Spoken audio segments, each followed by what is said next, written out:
बंधु माने आजिर एही भिडियो रे मो आपण माननकु कहिबाकु जाउछि जे पवित्र पणा संक्रांति दिन आपण घर को केउ जिनिस किनिकी आनिबा द्वारा आपणक गृह रे वर्ष सारा धन धान्यर अभाव होई न थाए। आपणकु मां लक्ष्मीकर आशीर्वाद प्राप्ति होई थाए। बंधु माने आपण माने जानती जे पणा संक्रांति दिन ठारू आम ओडिया नववर्षर आरंभ होई थाए। सेथिपाई एही पणा संक्रांति रो दिनटी आमर समस्त हिंदू मानक पई एक विशेष दिन अटे। एही दिनटी आम पाई अत्यंत शुभ होई थाए। तो एही दिन एपरि किछि जिनिस रहिछि जे जिनिस गुडिक आपण घर को आनिबा अत्यंत शुभ होई थाए। एही सामग्री गुडिको जदि आपण पवित्र पणा संक्रांति दिन निज घर को आणुछंती तो एहा द्वारा आपणकर बहुत मंगल होई थाए। आपणक जीवन रे एक सकारात्मक परिवर्तन आनी थाए। तो बंधु माने आजिर एही भिडियो रे मो आपण माननकु 5 रु 7टी जिनिस विषय कहिबाको जाउछि। तेबे एसबु मध्यरु कोनोसी गोटिए वस्तु आपण निश्चित भाबरे एही पवित्र पणा संक्रांति दिन निज घर को नै आसंतु। आपण देखिबे एही ओडिया नववर्ष 2025 रे आपणक गृह रे धन धान्यर अभाव हेबो नाही एवं आपणकर जे सब आर्थिक समस्या रहिथिला से सब मध्य दूर होई जिवो। बंधु माने आपण माने जानती आज जुग रे धनर महत्व केते अधिक, टंका पैसार महत्व केते अधिक। जो व्यक्ति पाखरे प्रचुर मात्रा रे धन थाए सेही व्यक्ति को समाज रे मान सम्मान प्राप्ति होई थाए एवं जो व्यक्ति निर्धन होई थाए सेही व्यक्तिंकर कोनोसी सम्मान आम समाज रे न थाए। सेति पई आज जुगरे प्रत्येक व्यक्ति पई धन एक नित्यंत आवश्यक जिनिस अटे। तेबे बंधु माने धनी हेबा पई परिश्रम करबा तो अत्यंत जरूरी अटे। तेबे परिश्रम करबा सहित जदि आपण किछि उपायर पालन करंती एवं किछि शुभ दिन रे किछि शुभ जिनिस आपणकर घर को आनंती तो एहा आपणको 1000 गुणा अधिक फल प्रदान करिथाए। तो एबे आसंतु जानि नेबा पवित्र पणा संक्रांति दिन आपण घर को केउ जिनिस आनिबा द्वारा आपणको गृह रे धन धान्यर वृद्धि होई थाए एवं प्रत्येक कार्य रे आपणको सफलता मध्य मिलथाए। तेबे बंधु माने भिडियोटी रे आगको बढ़िबा पूर्वरु आपण माने भिडियोटी को लाइक करी चैनल टी को सब्सक्राइब करि दियंतु एवं कमेंट बॉक्स रे भक्ति एवं श्रद्धार सहित जय मां लक्ष्मी निश्चय लिखंतु। तो बंधु माने सर्वप्रथम जिनिसटी हेउची सुआर चित्र। तेबे एही नववर्ष दिन आपण काहेकि सुआर चित्र निज घर को आनिबा उचित। बंधु माने जदि आपणक घरे छोट पिला अछंती किबा आपण कोनोसी जॉब पई प्रिपेयर हेउछंती, जदि आपणकर पाठ पढ़ारे मन लागु नाही तो एपरि परिस्थिति रे आपण नुआ वर्ष दिन घर को सुआर चित्र नै आसंतु एवं घरर उत्तर दिगर कांथरे आपण एही सुआर चित्र को टंगाई दियंतु। एपरि माने जाए जे आपण नुआ वर्ष दिन जदि सुआर चित्र आनी घरर उत्तर दिगर कांथरे लगांती तो एहार प्रभाव रे आपणक पिलार स्मरण शक्ति वृद्धि होई थाए, पाठ पढ़ारे आग्रह बढ़ी थाए, घरर सदस्य मानक मध्यरे एकता एवं भल पाइबा मध्य बढ़ी थाए, आपणको सौभाग्य प्राप्ति होई थाए। सुआ को दारिद्र्यतार नाशक बोली कहा जाय थाए। एहा व्यतीत जदि आपणक गृह रे कोनोसी व्यक्ति दीर्घ दिन धरि कोनोसी एक बीमारी रे पड़ी रहिछंती एवं आपणक गृह रे दारिद्र्यता लागि रहुछि तो आपण घरे सुआर चित्र रखिबा द्वारा ए सबरे आपण सुधार देखिबा को पाइबे। वास्तु शास्त्र रे सुआ को अत्यंत शुभ बोली माना जायछि। जे स्थान रे सुआर चित्र रही थाए सेही स्थान रे केबे भी दारिद्र्यतार वास होई न थाए। सेथिपाई आपण नुआ वर्ष दिन सुआर चित्र निश्चित भाबरे घर को आणंतु। द्वितीय सामग्रीटी हेउछि शंख। आमर हिंदू धर्म रे शंख को अत्यंत पवित्र बोली माना जाय थाए, कारण समुद्र मंथन समय जो सब रत्नर उत्पत्ति होइथिला ता मध्यरे शंख मध्य थिला। 14टी रत्न मध्यरे शंखर गणना मध्य होई थाए। शंख को स्वयं भगवान श्री विष्णु निज हस्तरे धारण करिसंती। माना जाए जे शंखरे मां लक्ष्मीकर वास होई थाए। जो गृह रे प्रत्येक दिन शंख ध्वनि करा जाय थाए सेही गृहर परिवेश सर्वदा पवित्र एवं शुद्ध रही थाए। सेही गृह रे नकारात्मक ऊर्जा गुड़िक नष्ट हो जाय थाए एवं सकारात्मक ऊर्जार वृद्धि होई थाए। तो ओडिया नववर्षर प्रथम दिन अर्थात 14 एप्रिल दिन आपण निज घर को शंख निश्चित भाबरे किनिकी आणंतु। ଏହି ଦିନ ଯଦି ଆପଣ ନିଜର ଘରକୁ ଶଙ୍ଖ ଆଣନ୍ତି ଏବଂ ନିଜର ପୂଜା ଘରେ ରଖନ୍ତି ତ ଏହାକୁ ଅତ୍ୟନ୍ତ ଶୁଭ ମାନାଯାଇଥାଏ। ଏହା ଦ୍ୱାରା ଆପଣଙ୍କ ଗୃହରେ ଥିବା ନକାରାତ୍ମକ ଊର୍ଜା ଗୁଡ଼ିକ ନଷ୍ଟ ହୋଇଯାଇଥାଏ। ଆପଣଙ୍କ ଗୃହର ଉନ୍ନତି ହୋଇଥାଏ। ଯଦି ଆପଣଙ୍କ ଘର ଉପରେ କେହି କଳା ଯାଦୁ କିମ୍ବା ତନ୍ତ୍ର ଶକ୍ତିର ପ୍ରୟୋଗ କରିଥାଏ ତେବେ ସେଗୁଡ଼ିକ ମଧ୍ୟ ନଷ୍ଟ ହୋଇଯାଇଥାଏ। ଏହା ବ୍ୟତୀତ ଯେଉଁ ଗୃହରେ ଶଙ୍ଖ ରହିଥାଏ ସେହି ଗୃହରେ ମା ଲକ୍ଷ୍ମୀଙ୍କର ସ୍ଥାୟୀ ନିବାସ ମଧ୍ୟ ହୋଇଥାଏ। ଆପଣଙ୍କ ଗୃହରେ ଯଦି ଅଯଥା ଖର୍ଚ୍ଚ ହେଉଥାଏ ତ ଆପଣଙ୍କର ଖର୍ଚ୍ଚରେ ମଧ୍ୟ ନିୟନ୍ତ୍ରଣ ଆସିଥାଏ ଏବଂ ଆପଣଙ୍କର ସଞ୍ଚିତ ଅର୍ଥ ମଧ୍ୟ ବୃଦ୍ଧି ହୋଇଥାଏ।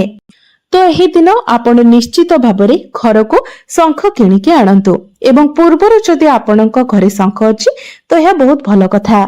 ତୃତୀୟ ଜିନିଷଟି ହେଉଛି ଭଗବାନ ଶ୍ରୀ ଗଣେଶଙ୍କର ମୂର୍ତ୍ତି। ଆପଣମାନେ ଜାଣନ୍ତି ପ୍ରଭୁ ଗଣେଶ ହେଉଛନ୍ତି ଅଗ୍ରପୂଜ୍ୟ ବିଘ୍ନହର୍ତ୍ତା। ତ ଆପଣ ଯଦି ନୂଆ ବର୍ଷର ପ୍ରଥମ ଦିନରେ ଘରକୁ ଶ୍ରୀ ଗଣେଶଙ୍କର ମୂର୍ତ୍ତି ଆଣୁଛନ୍ତି ତ ଏହା ଅତ୍ୟନ୍ତ ଶୁଭ ହୋଇଥାଏ। ଯେଉଁ ଗୃହରେ ନୂଆ ବର୍ଷର ପ୍ରଥମ ଦିନ ଆପଣ ଯଦି ପ୍ରଭୁ ଗଣେଶଙ୍କର ମୂର୍ତ୍ତି ଆଣନ୍ତି ତ ଗୃହରେ ସୁଖ ସମୃଦ୍ଧିର ବୃଦ୍ଧି ହୋଇଥାଏ। କାରଣ ଶ୍ରୀ ଗଣେଶଙ୍କୁ ଅଗ୍ରପୂଜ୍ୟ କୁହାଯାଇଥାଏ। ଆମେ ଯେବେ ବି କୌଣସି ପୂଜା ପାଠ କରିଥାଉ ତ ସର୍ବପ୍ରଥମେ ଘଟ ପୂଜା ଅର୍ଥାତ ଶ୍ରୀ ଗଣେଶଙ୍କର ପୂଜା କରାଯାଇଥାଏ। ଘଟ ପୂଜା ବିନା କୌଣସି ପୂଜାର ଆରମ୍ଭ ହୋଇନଥାଏ। ପ୍ରଭୁ ଗଣେଶଙ୍କୁ ମଙ୍ଗଳକାରୀ ସ୍ୱରୂପ କୁହାଯାଇଥାଏ। ପ୍ରଭୁ ଗଣେଶ ସର୍ବଦା ମଙ୍ଗଳ ପ୍ରଦାନ କରିଥାନ୍ତି। ତ ଆପଣ ଯଦି ନିଜ ଜୀବନରେ ସୁଖ ସମୃଦ୍ଧି ଚାହୁଁଛନ୍ତି ସେଥିପାଇଁ ଆପଣ ନୂଆ ବର୍ଷର ପ୍ରଥମ ଦିନ ନିଜ ଘରକୁ ପ୍ରଭୁ ଗଣେଶଙ୍କର ମୂର୍ତ୍ତି ଅବଶ୍ୟ ଆଣନ୍ତୁ। ତେବେ ମୂର୍ତ୍ତି ଆଣିବା ସମୟରେ ଧ୍ୟାନ ରଖିବେ ଯେମିତି ମୂର୍ତ୍ତିଟି କୌଣସି ବି ସ୍ଥାନରୁ ଖଣ୍ଡିତ ହୋଇନଥାଏ। କାରଣ ଘରେ ଖଣ୍ଡିତ ମୂର୍ତ୍ତି ରଖି ପୂଜା କରିବା ବହୁତ ଅଶୁଭ ହୋଇଥାଏ। ତେଣୁ ଯେତେବେଳେ ବି ଆପଣ ଯେକୌଣସି ମୂର୍ତ୍ତି ଘରକୁ ଆଣୁଛନ୍ତି ସେତେବେଳେ ଧ୍ୟାନ ଦେଇ ଦେଖିବେ ଯେମିତି ମୂର୍ତ୍ତିଟି ସମ୍ପୂର୍ଣ୍ଣ ଭାବରେ ନିଖୁଣ ହୋଇଥିବ। ଏବଂ ପୂର୍ବରୁ ଯଦି ଆପଣଙ୍କ ଗୃହରେ ପ୍ରଭୁ ଗଣେଶଙ୍କର ମୂର୍ତ୍ତି ରହିଛି ତ ଏହା ଆହୁରି ଭଲ କଥା। ଚତୁର୍ଥରେ ହେଉଛି ଏହି ଦିନ ତୁଳସୀ ଗଛ ରୋପଣ କରିବା। ବନ୍ଧୁମାନେ, ଆମର ହିନ୍ଦୁ ଧର୍ମରେ ତୁଳସୀ ଗଛକୁ ଅତ୍ୟନ୍ତ ହିଁ ପବିତ୍ର ବୋଲି ମାନାଯାଇଥାଏ। ଆମର ପ୍ରତ୍ୟେକ ହିନ୍ଦୁମାନଙ୍କ ପାଇଁ ତୁଳସୀ ଗଛ ଅତ୍ୟନ୍ତ ଗୁରୁତ୍ୱପୂର୍ଣ୍ଣ ଅଟେ। ତୁଳସୀ ଗଛର ମହତ୍ତ୍ୱ ଆମମାନଙ୍କ ପାଇଁ ବହୁତ ଅଧିକ ଅଟେ। ଆମେ ଯେତେ ହିନ୍ଦୁ ରହିଛେ ଆମମାନଙ୍କର ସମସ୍ତଙ୍କର ପ୍ରତ୍ୟେକ ଅଗଣାରେ ତୁଳସୀ ମା ଶୋଭା ପାଇଥାନ୍ତି। ଆମେ ସକାଳୁ ଉଠୁ ଉଠୁ ମା ତୁଳସୀଙ୍କର ଦର୍ଶନ କରିଥାଉ। ମାନ୍ୟତା ଅଛି ଯେ ପ୍ରତ୍ୟେକ ଦିନ ଯଦି ଆପଣ ମା ତୁଳସୀଙ୍କର ବିଧିବିଧାନ ପୂର୍ବକ ପୂଜାର୍ଚ୍ଚନା କରନ୍ତି, ସନ୍ଧ୍ୟା ସମୟରେ ଆପଣ ମା ତୁଳସୀଙ୍କ ନିକଟରେ ଦୀପ ଜଳାନ୍ତି ତ ଏହା ଦ୍ୱାରା ଆପଣଙ୍କୁ ଶ୍ରୀ ବିଷ୍ଣୁଙ୍କ ସହିତ ମା ଲକ୍ଷ୍ମୀଙ୍କର ଆଶୀର୍ବାଦ ମଧ୍ୟ ପ୍ରାପ୍ତି ହୋଇଥାଏ। ସେଥିପାଇଁ ଏହି ନୂଆ ବର୍ଷର ପ୍ରଥମ ଦିନରେ ଆପଣ ନିଜ ଘରେ ତୁଳସୀ ଗଛ ନିଶ୍ଚିତ ଭାବରେ ରୋପଣ କରନ୍ତୁ। ତୁଳସୀ ଗଛ ବ୍ୟତୀତ ଆପଣ ଅନ୍ୟ ବୃକ୍ଷ ମଧ୍ୟ ଏହି ଦିନ ରୋପଣ କରିପାରିବେ। କାରଣ ବୃକ୍ଷରୋପଣ ଗୋଟିଏ ପୁଣ୍ୟ କାର୍ଯ୍ୟ ଅଟେ। ତ ଏହି ପଣା ସଂକ୍ରାନ୍ତି ଦିନ ଆପଣ ଗଛ ମଧ୍ୟ ଲଗାଇ ପାରିବେ। ଏପରି କରିବା ଦ୍ୱାରା ଆପଣଙ୍କ ଗୃହରେ ସୁଖ ସମୃଦ୍ଧିର ବାସ ହୋଇଥାଏ। ଆପଣଙ୍କର ଆଧ୍ୟାତ୍ମିକ ଉନ୍ନତି ହୋଇଥାଏ। ଏହି ଦିନ ଆପଣ ନିଜ ଘର ପାଖରେ ଥିବା କୌଣସି ମନ୍ଦିରକୁ ଯାଆନ୍ତୁ ଏବଂ ସେଠାରେ ଗୋଟିଏ କିମ୍ବା ଦୁଇଟି ତୁଳସୀ ଗଛ ରୋପଣ କରନ୍ତୁ। ଏହା ଦ୍ୱାରା ଆପଣଙ୍କୁ ବହୁତ ଅଧିକ ଶୁଭ ଫଳ ପ୍ରାପ୍ତି ହୋଇଥାଏ। ପଞ୍ଚମ ଜିନିଷଟି ହେଉଛି ମୟୂର ପୁଚ୍ଛ। ଆପଣମାନେ ଜାଣନ୍ତି ଭଗବାନ ଶ୍ରୀକୃଷ୍ଣଙ୍କର ସବୁଠାରୁ ପ୍ରିୟ ଜିନିଷ ହେଉଛି ମୟୂର ପୁଚ୍ଛ। ଆପଣ ସବୁବେଳେ ତାଙ୍କର ମସ୍ତକର ମୁକୁଟରେ ମୟୂର ପୁଚ୍ଛ ଶୋଭା ପାଉଥିବାର ଦେଖିବେ। ମୟୂର ପୁଚ୍ଛ ବିନା ଆପଣ କେବେ ବି ଶ୍ରୀକୃଷ୍ଣଙ୍କୁ ଦେଖିନଥିବେ। ତ ଏହା ପ୍ରଭୁ ଶ୍ରୀକୃଷ୍ଣଙ୍କର କେତେ ପ୍ରିୟ ଆପଣ ଏଥିରୁ ଜାଣିପାରୁଥିବେ। ଏପରି ମାନ୍ୟତା ରହିଛି ଯେ ମୟୂର ପୁଚ୍ଛ ଦ୍ୱାରା ମା ଲକ୍ଷ୍ମୀ ଆକର୍ଷିତ ହୋଇଥାନ୍ତି।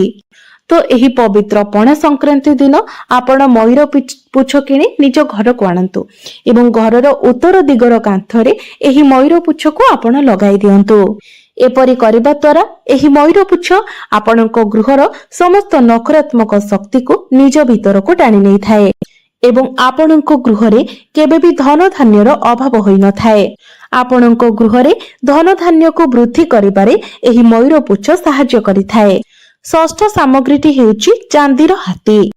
ତ ଏହି ନୂଆ ବର୍ଷର ପ୍ରଥମ ଦିନରେ ଆପଣ ନିଜ ଘରକୁ ଚାନ୍ଦିର ହାତୀ ନିଶ୍ଚିତ ଭାବରେ ଆଣନ୍ତୁ।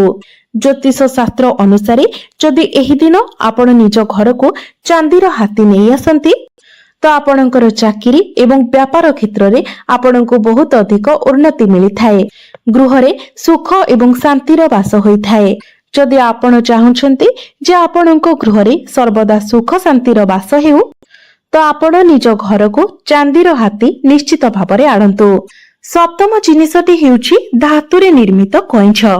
ओडिया नुआ वर्ष दिन अर्थात एप्रिल 14 तारिख दिन आपण निज घर को धातुरे निर्मित कइंछ निश्चित भाव में आणंतु। चांदीर हेउ किंबा पित्तলৰ हेउ किंबा कंसार हेउ एही सबु धातुरे निर्मित कइंछ आपण एही दिन निज घर को आनी पारिबे। एहाकू अत्यंत ही शुभ माना जायथाए। जदि आपणकर धनर कामना रहिछि तो एही कइंछ को आपण निज घरर उत्तर दिगरे रखंतु। जदि आपण सुख शांतिर कामना करूछंती तो एही कइंछ को आपण घरर पूर्व दिगरे रखंतु।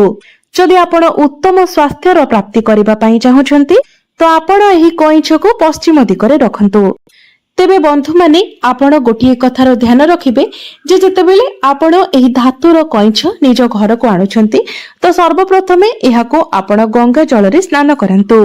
तापरे एही कइंछ को निज हाथ रे धरी आपण गायत्री मंत्रर जप करंतु किंबा मां लक्ष्मीकर बीज मंत्रर जप करंतु। तापरे आपण एही कइंछ को निज घरर उत्तर दिगरे रखंतु। जदि आपण एही कइंछ को घरर उत्तर दिगरे रखंती तो एहा आपणको गृह रे धन धान्य को वृद्धि करिबारे सहाय्य करिथाए।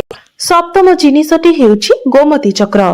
बंधु माने गोमती चक्रटी देखिबाकू साधारण पत्थर परी होइथाए, मात्र एहा अत्यंत चमत्कारी होइथाए। जदि आपण निज गृह रे गोमती चक्र रखंती तो एहा द्वारा शत्रु भय दूर होइथाए।